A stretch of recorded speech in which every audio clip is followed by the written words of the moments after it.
आज मैं आपको सुनाने जा रही हूँ एक ऐसी कहानी जिसमें है राक्षस, देवता, युद्ध, यज्ञ और अनमोल रत्न।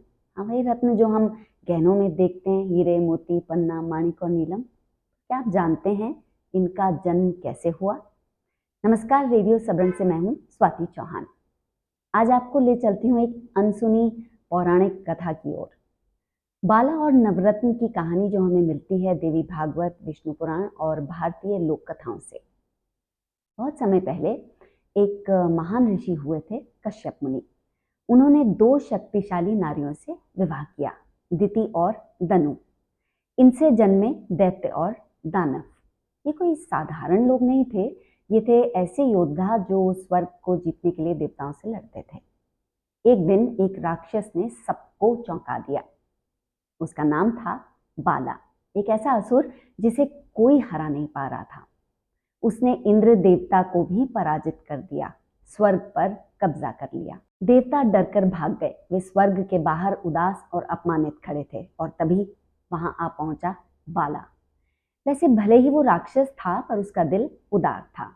उसने कहा, तुम्हारा अधिकार छिन गया है, पर मेरी सहायता नहीं। जब भी यज्ञ करोगे मेरी मदद तुम्हारे साथ होगी। अब तो इंद्र मुस्कुरा उठे। देवताओं को मिल गया था जीत का रास्ता। उन्होंने बनाया एक यज्ञ का प्लान। यज्ञ की अग्नि जल उठी, मंत्र गूंजने लगे और देवता बाला के पास पहुंचे। हे बाला, हम यज्ञ कर रहे हैं, पर इसमें एक बलिदान चाहिए।